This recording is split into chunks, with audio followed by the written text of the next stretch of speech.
En el segundo trimestre de 2023 se observó un incremento en el porcentaje de la población mexicana en situación de pobreza laboral, que pasó del 37.7% al 37.8% en comparación con el trimestre anterior. Además, esta proporción continúa siendo superior a los niveles previos a la pandemia de COVID-19, una crisis sanitaria que claramente impactó de manera negativa en los niveles de bienestar de la población debido a la disminución del poder adquisitivo de los ingresos, especialmente en los segmentos de menores recursos. La erradicación de la pobreza es urgente, ya que esta situación crea un ciclo pernicioso en el cual la falta de recursos impide a las personas acceder a alimentos, educación y transporte, lo que a su vez dificulta su capacidad para generar los recursos necesarios para superarla.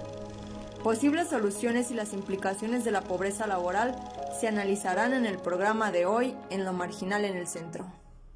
Muy buenas noches tengan todos ustedes.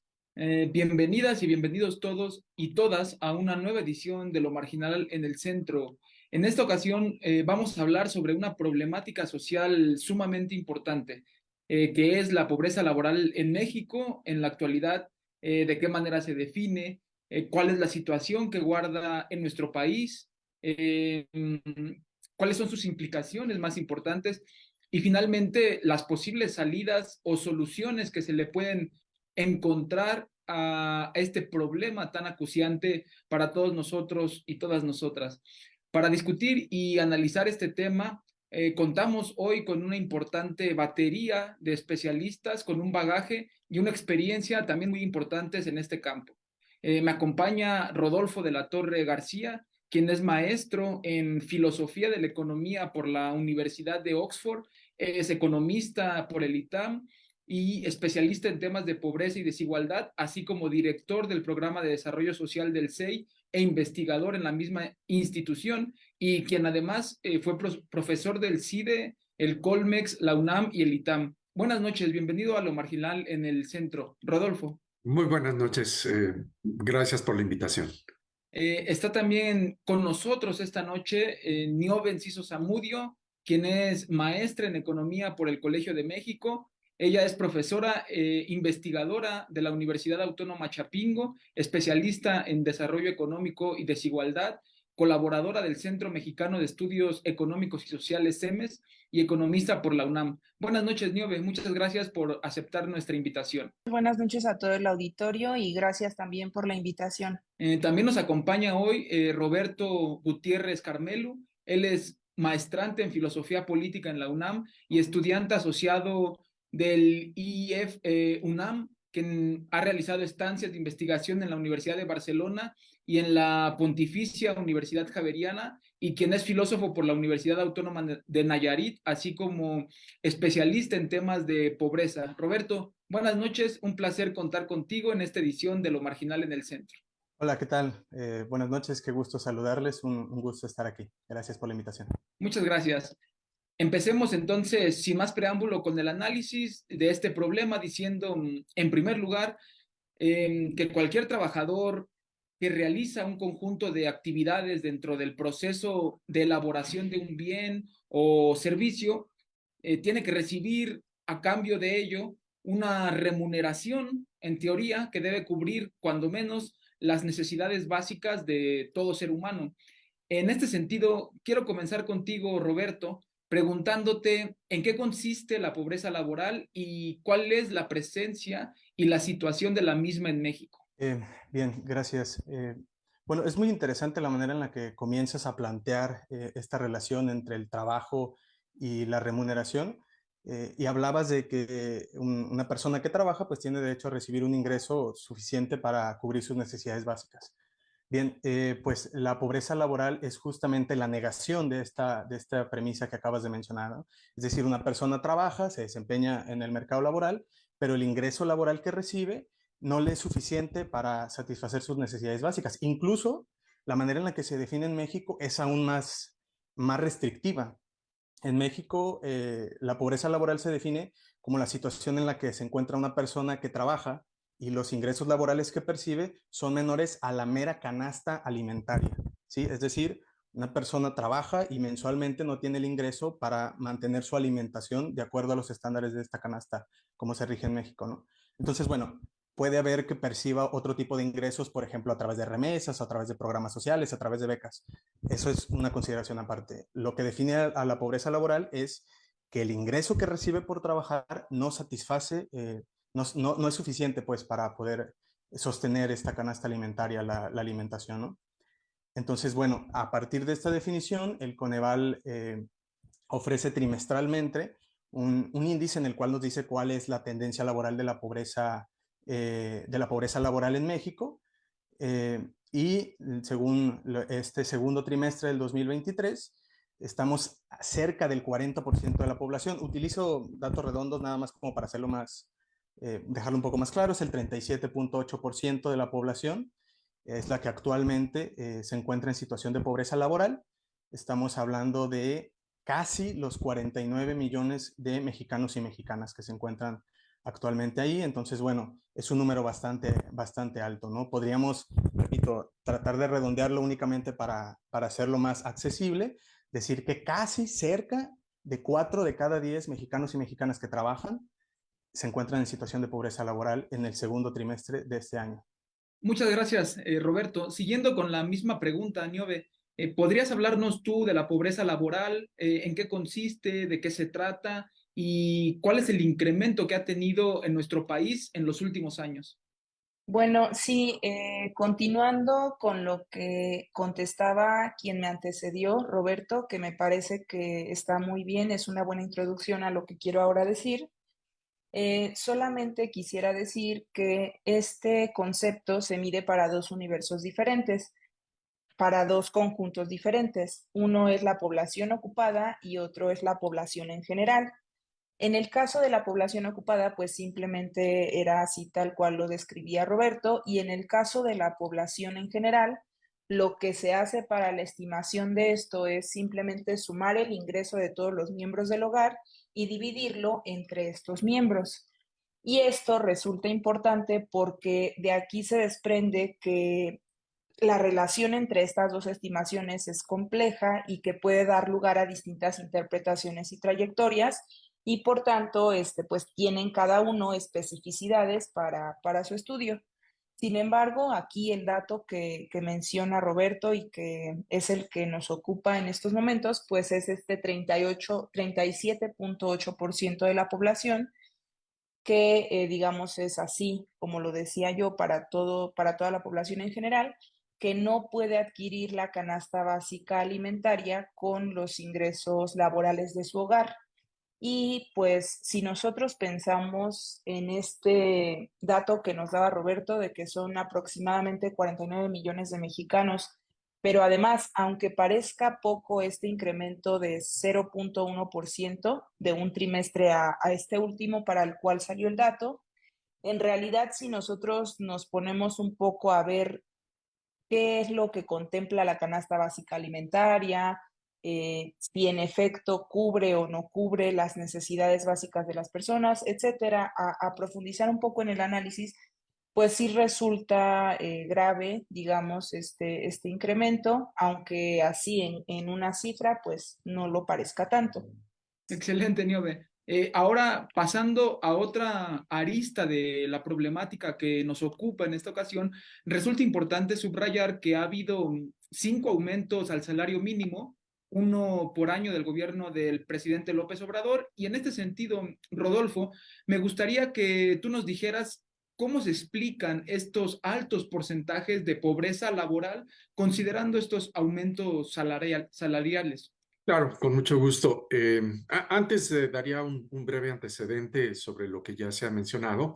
La medición oficial de pobreza es una medición que no únicamente considera los ingresos, y por cierto, dentro de los ingresos no únicamente considera los ingresos laborales, sino que pues trata de capturar una serie de elementos que van más allá de los recursos económicos, me refiero a los derechos de las personas, para establecer si pueden alcanzar o no una vida socialmente aceptable de acuerdo a las normas que se consideran pues importantes de que sean respetadas dentro de la sociedad mexicana. la pobreza laboral. Sin embargo, es una aproximación, quizás no muy exacta, pero a final de cuentas muy útil a esta pobreza multidimensional, solo a partir de una dimensión, y de hecho una parte de una dimensión, que es el ingreso laboral. De hecho, vamos a encontrar que es una combinación un poco extraña porque no se toma la línea de pobreza general, que incluiría bienes y servicios no alimentarios, sino únicamente la línea de pobreza que considera la alimentación, pero al mismo tiempo no se consideran todos los ingresos, sino únicamente los laborales. Entonces estamos recortando el estándar de vida al cual se consideraría, digamos, se aspiraría para dejar de ser pobre, pero también los ingresos. Y por eso es más una aproximación a la pobreza general que a la pobreza extrema. Dicho esto, vale la pena recordar que esta medición de la pobreza laboral, ya como lo mencionaba Niamode, de que pues es ver si dentro del hogar los miembros de la familia tienen un ingreso promedio de todos aquellos que trabajan para cruzar esta línea de pobreza de alimentación. Bueno, este porcentaje de población con ingreso laboral inferior al costo de la canasta alimentaria ha venido disminuyendo desde 2014. Tenemos una tendencia a la baja de esta pobreza laboral, pues ya desde hace casi 9 años, ya se estará cumpliendo pronto una década. De una forma más franca, sin tantos altibajos, esto proviene desde 2017. Y si quitamos el episodio de la pandemia, en donde hubo un aumento notable de esta pobreza laboral, pues ha continuado la tendencia a reducirse la pobreza laboral, aunque todavía no llegamos a los niveles más bajos que llegaron a alcanzarse, pues justamente al iniciar 2020, en donde se estuvo cerca del 36,5%, ahora estamos un punto y fracción más arriba de eso. Ahora, pues sí, hay una asociación muy importante entre el salario y en particular el salario mínimo y los niveles de pobreza laboral, pero habrá que decir que no es el único factor. Sin embargo, si recordamos que los esfuerzos por aumentar el salario mínimo, pues comenzaron alrededor del 2016, 2017, desligando el salario mínimo de otras formas de utilizarlo, por ejemplo, dejando de ser un indicador de las pensiones o de las multas, y habiendo habido un aumento relativamente importante, no tanto como en los últimos años, en 2018, pues encontramos que sí, el salario mínimo ha estado siendo uno de los motores importantes de la reducción de la pobreza. Pero pues la pandemia vino a dar al traste con los logros que se tenían, así es que pues esa es la principal razón por la cual persiste. Interesante análisis. Muchas gracias, Rodolfo.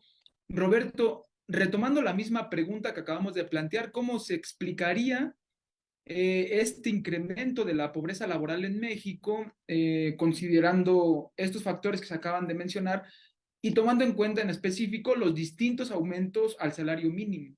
Bueno, primero retomando lo que comentaba Rodolfo, en efecto ha habido una tendencia hacia la disminución en la pobreza laboral. Ahora, evidentemente, seguimos teniendo niveles bastante altos, ¿no? Y justamente ahí es donde pudiera ser relevante la pregunta, ¿no? ¿Por qué se persisten niveles tan altos de pobreza laboral si ha habido también estos incrementos al salario mínimo, ¿no?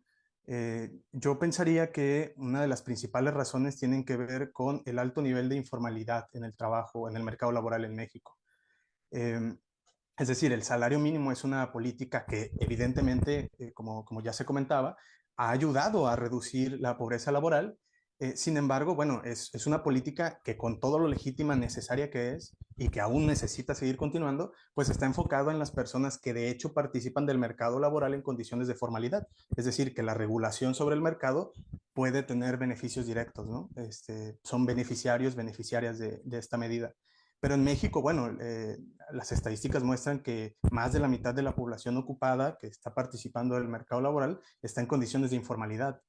Entonces, bueno, para todo este sector poblacional que está en una ocupación, este tipo de políticas no les influyen, ¿no?, de manera directa, ¿no?, en el salario que perciben. Entonces, esa es una razón. O sea, ha habido una disminución, pero en un sector menor. De hecho, me parece muy interesante, si no mal recuerdo, en mayo de este año, Gerardo Esquivel, este economista mexicano, publicaba un texto en el que hablaba acerca de esta tendencia a la baja en la pobreza laboral, y parte de las estadísticas que él muestra es que justo lo que acabo de decir, ¿no?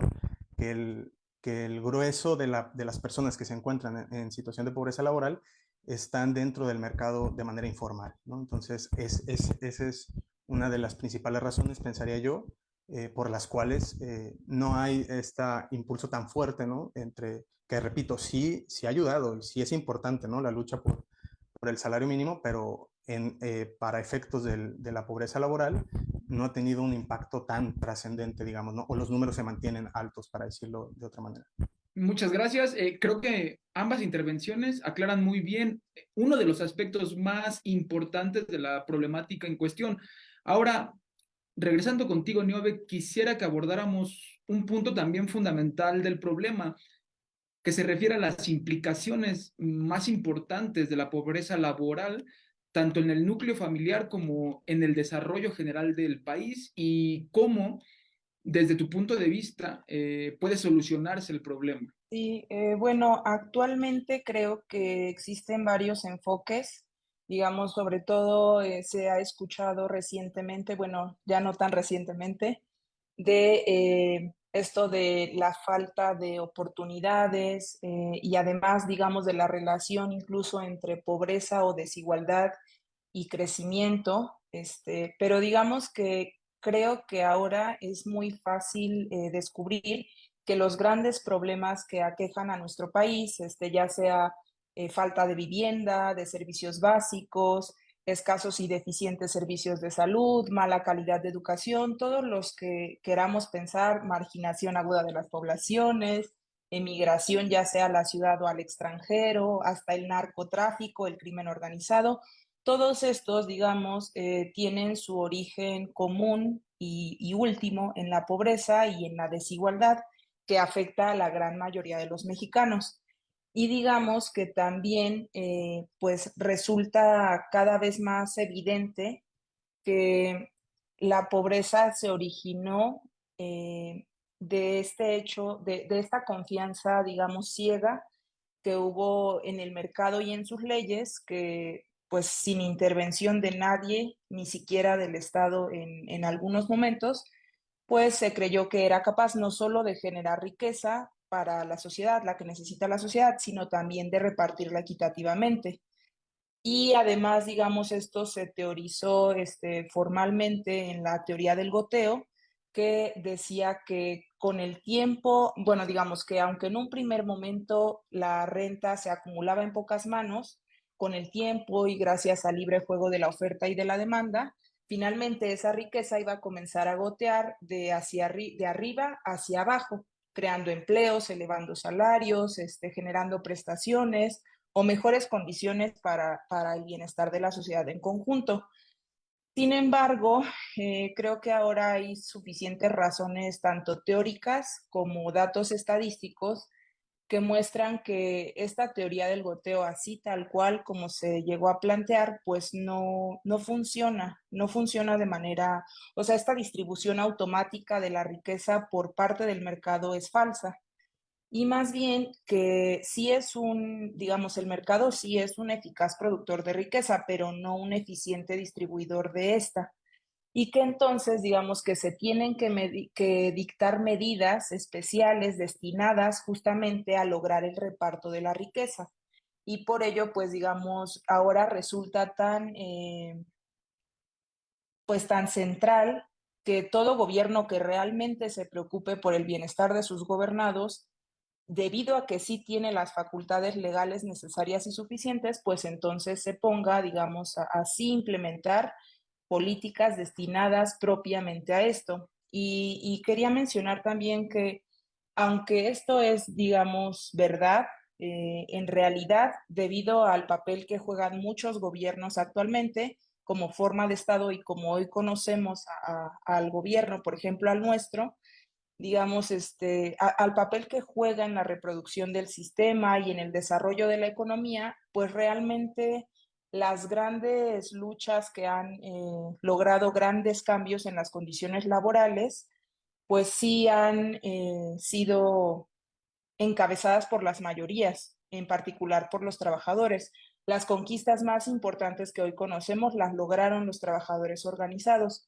Entonces, digamos que en estos momentos y por el tema que nos ocupa, para no generalizar tanto, pues sí, en concreto es cierto que la mayor parte de la población mexicana sí depende todavía del ingreso laboral, a pesar de la importancia, por ejemplo, que tienen las remesas, como ya lo adelantaba un poco Roberto. Y digamos que pues sí, el combate a la pobreza sí debe de ir, por tanto, muy ligado al combate de la pobreza laboral, me parece. Y pues yo creo que este es un problema estructural y se debe de corregir de manera estructural, de la mano de otra serie de medidas. En este sentido, yo creo que todavía hay mucho camino por recorrer, a pesar de lo que ya abordaban los otros dos invitados en la pregunta anterior. Por ejemplo, pues sabemos de la importancia que tiene en el sector productivo esto de las MIPYMES, las micro, pequeñas y medianas empresas, y pues hay que cuestionar, ¿no? En primer lugar, el apoyo que han tenido por parte del gobierno y además qué tanto futuro tienen, pues por la misma estructura económica y sus leyes, digamos. Pero México en general tiene un nivel productivo bajo y además, como también mencionaban antes, pues este hecho de que se concentre tanto el trabajo en el sector informal, pues genera también que cambios en las leyes como esta del salario mínimo, pues no se traduzcan de la manera esperada o de manera completa, pues sí, en los trabajadores, en la vida de los trabajadores y en concreto de la pobreza laboral. Entonces creo que sí falta que se creen condiciones para que políticas como esta sí tengan un efecto, digamos, mucho más real y pues en general que hay camino por recorrer. Nada más. Gracias. Muchas gracias, Nieve, por tu análisis. Rodolfo, recuperando la misma pregunta, quisiera concluir el programa de hoy escuchándote a ti. ¿Cuáles serían, desde tu punto de vista, las implicaciones particulares y generales de la pobreza laboral? ¿Y cómo, en tu opinión, podría comenzar a corregirse este problema tan acuciante e importante para todos nosotros? Bueno, yo agregaría lo que se ha mencionado, la importancia del tema de la informalidad, porque se ha dicho que el salario mínimo pues, ha sido un importante factor para la reducción de la pobreza laboral, pero esto tiene un límite y el límite es justamente el que, primero, el efecto más grande y directo es sobre los trabajadores formales, los trabajadores que cotizan en el Seguro Social. Y en segundo lugar, de forma más tenue, más difusa, está un efecto sobre los que se encuentran en la informalidad. Y desafortunadamente, pues al no ser cumplida la legislación en este sector, casi por definición, pues no tenemos los efectos que quisiéramos de un instrumento como este. Entonces, lo que necesitamos para pensar no solamente en reducir la pobreza laboral, sino en general mejorar las condiciones laborales de una gran cantidad de personas. Habrá que mencionar que hay personas que no son pobres y sin embargo se encuentran en la informalidad y podrían tener un mejor nivel de vida combatiéndose esta situación. Bueno, lo que tenemos que ver es qué es lo que está generando justamente el que se mantenga pues más de la mitad de la fuerza de trabajo justamente en esta informalidad. Y uno de los elementos, a mi parecer, es que pertenecer a la formalidad es muy costoso. Los derechos laborales son muy costosos y no tendría por qué ser de otra forma. Financiar salud, seguridad social, pensiones principalmente, guarderías, en fin, para aquellos que trabajan, pues absorbe muchos recursos. Lo que creo es que este tipo de prestaciones, este tipo de derechos deberían de ser universales, no únicamente ligados al trabajo formal y en consecuencia tener pues al mismo tiempo una mayor cobertura de los derechos sociales y un menor costo directo a los empleadores, porque pues sería conveniente que se financiara esta seguridad social universal con impuestos progresivos, es decir, que los que más tienen más paguen, pero a final de cuentas impuestos de una forma más amplia que simplemente a la contratación o ligados a la contratación del trabajo. Muchas gracias, Rodolfo. Muchas gracias, Roberto. Niobe, muchas gracias por haber venido a una edición más de Lo Marginal en el Centro. Gracias a todos ustedes por sus valiosas contribuciones al análisis de esta problemática social tan importante. Creo que hoy hemos explorado entre todos a fondo la situación, las implicaciones y las posibles salidas a la pobreza laboral en México.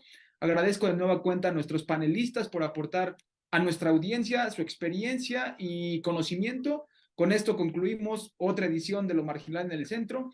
Esperamos que esta conversación haya sido enriquecedora para todos ustedes y que haya ayudado a nuestra audiencia a comprender mejor este importante problema que padece nuestro país. Buenas noches.